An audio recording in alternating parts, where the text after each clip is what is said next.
Bem-vindas a mais um encontro. Hoje nós vamos falar quando Lilith se tornou deusa. Preciso trazer um pouco dessa visão para vocês que estão começando a quebrar então alguns tabus e entenderem o nosso conceito do matriarcado, do sagrado feminino, da energia feminina, principalmente de uma das que a gente tem a maior dificuldade por conta justamente da sua faces múltiplas, né? E de falar como que Lilith então se torna uma deusa, de uma demônio, né? Uma demonesa para uma deusa. Vamos entender alguns pontos aqui. Lilith, ela traz esse aspecto de deusa muito agora, recente, na atualidade, né? Hoje em dia, ela representa essa consciência do si, né, de si e o ambiente ao nosso redor. Ela que manifesta, então, a primeira vontade e o uso do livre-arbítrio, tornando-se a mulher que se rebela contra a imposição. Ela é a primeira. Mas Lilith nasce muito antes disso. Ela nasce muito antes do mito de ser uma rebelde que não quis se colocar ali por debaixo de Adão. Lilith nasce das sombras das deusas que antes representavam vida, as deusas matricárias ou deusas matriarcais, que são as deusas do começo de todas essas histórias. Deusas que representavam fertilidade, amor e guerra. O matriarcado e o retorno da coroa feminina é um tema muito importante porque é o que tem acontecido, né, nos últimos tempos. A gente precisa se atentar a toda essa mudança que está acontecendo desde quando o sagrado feminino começa a ganhar, agora nessa nova era, muito mais força, justamente por conta do alcance da tecnologia, da internet. Tudo tem se tornado uma corrente muito maior, uma teia muito maior. E eu trouxe para vocês a bibliografia, algumas, né, dessas bibliografias, dos estudos que permeiam aqui essa jornada. Vocês podem printar a tela para que vocês tenham ali a referência dos livros e depois leiam e tirem as suas próprias conclusões, porque um estudo, ele não é somente ler e aceitar aquilo que está sendo dito, mas a gente também precisa ter ali esse reconhecimento, se isso fala conosco ou não. Deusas, Lilith, sistemas matrilineares e matriarcais. Por que a gente está falando desse tema? A gente precisa entender que o matriarcado ele não é uma dominação feminina, como o patriarcado insiste em colocar, né? As culturas matriarcais e matrilineares, que são aquelas que eram passadas de geração em geração oralmente, são conceitos, né? E eram conceitos muito mais relatados pelo patriarcado, porque a nossa própria história ela teve muita dificuldade para ser escrita. Então, muitos dos conhecimentos matrilineares, eles vêm oralmente, né? O matriarcado, ele era centralizado no princípio materno, na comparação da mulher com a natureza, de trazer a luz, trazer a vida para a Terra em vários sentidos. E ela também é uma organização social baseada em ciclos, ancestralidade e continuidade. Ciclos de vida e morte, ciclos do sangue, das águas, das marés, ciclos lunares. E a gente vai, conforme vai se aproximando da essência matriarcal, a gente vai, então, entendendo esses conceitos e trazendo para a nossa realidade, para a nossa convivência, nossa experiência pessoal. Como mulheres, temos uma maior facilidade de entender esses ciclos. Fica muito mais fácil entender certas comparações, porque a mulher em si, ela vive esse ciclo constante.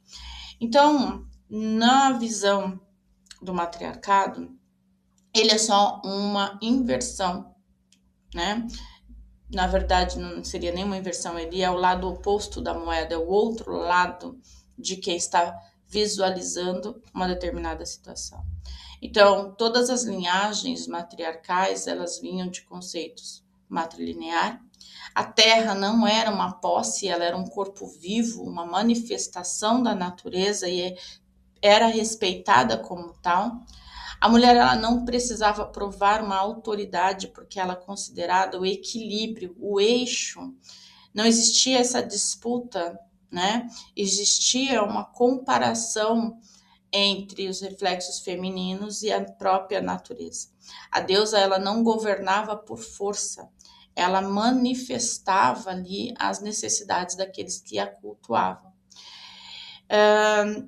E ela tinha essa questão de, por estar sendo representada pela própria natureza, o respeito pela deusa era maior, era unânime, né? Então a deusa, ela, como princípio total, ela não era apenas a mãe. Essa imagem, ela foi domesticada para que o patriarcado conseguisse um maior controle. E posteriormente ela é colocada, então, como a mãe, a dona de casa, né? Mas antes ela era uma criadora e uma destruidora. Ela era uma geradora e uma devoradora. Ela era sexual e mortal. Ela tinha ali os seus nutrientes, a sua forma de nutrir e a sua forma impiedosa de uma deusa guerreira, uma deusa estrategista, uma deusa que era até adorada por muitos, justamente para ela fortalecer os exércitos, ela trazer condições para aqueles que a procuravam, que normalmente eram coronéis, eram governantes, né? Para que ela levasse força para eles. E deusas como Inanna, Ishtar, Anat, Sekhmet e Cibele, todas elas representavam uma feminilidade ativa, poderosa e perigosa. Essa feminilidade, ela foi tentada ser, né, silenciada. Eles foram contra o culto feminino. Muitos cultos foram traduzidos como uma prostituição, né? Deusas de luxúria, deusas que deveriam, então, serem comparadas a formas negativas. Para quê? Para separar a questão da espiritualidade do corpo feminino, separar a mulher desse poder espiritual que ela exercia e separar o sexo de algo sagrado, porque as mulheres em si, elas dominavam técnicas que hoje a gente olha muito para o erotismo e encontra, né? Essas mulheres, com esse domínio dessas técnicas, elas eram consideradas, então, perigosas. Então, a deusa, ela precisou cair, não porque era má, mas porque ela era livre demais para ser controlada, e as suas sacerdotisas, as suas mulheres que estudavam, que tinham acesso a essa consciência também, e eles precisavam, então, manifestar ali um controle. O ponto central de todos os sistemas matriarcais, ele sempre foi o ventre. Entra aí, então, a força da libido feminina, da geração de vida, a energia da sexualidade, né? Não só no aspecto de romantizar e sensualizar, mas ele também tinha ali pontos específicos que não havia o conhecimento ou controle. E justamente por não se ter este controle, era onde se tornava indomável, e por se tornar indomável, foi se tornando um perigo, um demônio. O patriarcado, ele nunca teve medo da mulher sensível. Ele tem medo da mulher livre, da mulher que conhece o seu poder. Onde entra Lilith, então?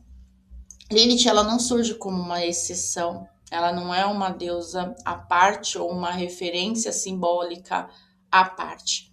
Ela vem como essa sombra desse feminino que foi tentado ser silenciado. Ela vem como a resistência desse feminino, dessa energia que tentaram silenciar, colocar como algo perigoso e até pecador, para que houvesse medo, domínio através do medo. Medo de acessar, medo de conhecer, né? Então, quando ela surge como esse resíduo, ela é desmontada, né? A deusa é ali descaracterizada como uma energia feminina total, totalizada. Lilith permanece.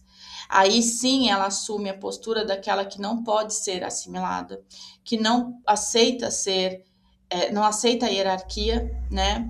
E aquela que não se curva ao mito da obediência. É onde nasce a resistência de Lilith e a resistência do feminino. Justamente Lilith tem uma conexão muito forte com o útero, com o sangue uterino, porque ela é a memória viva desse feminino anterior à queda. Por isso ela não pode ser santa e por isso o patriarcado a coloca como um demônio, para que assuste, para que mantenha ali um limite e para que não haja nenhum tipo de acesso das mulheres a essa deusa. Lilith, ela se torna uma deusa conforme o culto dela aumenta, conforme o acesso a esse poder aumenta, conforme a referência energética dela cresce. Lilith não nasce como deusa, mas ela se torna uma. Ela foi reorganizada em silêncio do feminino. Ela é uma das reorganizações do feminino que traz a sombra e a luz em equilíbrio. Bom, agora que você já entendeu ou percebeu, você não tem mais como negar que Lilith, ela é essa essência primordial, associadas às deusas como Inanna, Ishtar, Astarte, Sekhmet, até mesmo Ísis e Afrodite. Lilith é uma deusa que aparece como essência em várias outras referências de deusas. Então ela é uma deusa por totalidade, por cumplicidade, à sombra daquelas deusas que foram aí, não vou dizer destruídas, porque elas não foram destruídas, mas distorcidas durante a escrita da história, onde o patriarcado silenciou a história do matriarcado. Lilith, ela é essa essência de liberdade plena, considerado o maior símbolo da liberdade feminina, e ela é considerada por muitos um aspecto negativo, ligada somente à lascividade e aos desejos que foram silenciados. E ela inclina, né, a mulher na verdade, a não se submeter ao masculino. Hoje ela vem mais uma vez no lugar de merecimento, depois de séculos de silêncio, falando com aquelas que compreendem a liberdade de Lilith e o seu esplendor maior. E aqui nesse canal, nesse segmento, nós trazemos justamente esses aspectos. Nós não falamos de Lilith de forma romantizada, nós falamos de Lilith no aspecto feminino cru, em sua totalidade. Aqui nós trazemos o estudo e a seriedade sobre a volta ao matriarcado, e não o matriarcado como o patriarcado insiste que é um poder, um domínio, mas sobre essa consciência do equilíbrio entre luz e sombra, entre masculino e feminino, entre polaridades, entre tudo aquilo que Lilith representa na mulher e também no homem. O sinistro e o sagrado feminino aqui caminham juntos, eles não são separados. Onde tem sombra, tem que haver luz, é necessário. Existe um brasão, um bordão, perdão, da ordem que é luz de mais ofusca e escuridão de mais cega. Eu falo isso desde o começo porque realmente nós temos que entender que precisamos caminhar entre os dois. Os dois trazem para nós muita sabedoria e o equilíbrio que é necessário para se iniciar qualquer jornada mística. Aqui nós falamos sobre superação e empoderamento. Caminhamos para descobertas dos nossos poderes e soberania pessoal. E também ativamos aqui a essência lilithiana. Sejam bem-vindas. E você já está pronta para o próximo passo? Essa pergunta se dá porque é legal vocês terem um momento de reflexão, analisarem algumas essências dessas deusas. Mas para ajudar vocês, a gente vai continuar com as aulas, ok? Muito obrigada e até o nosso próximo encontro.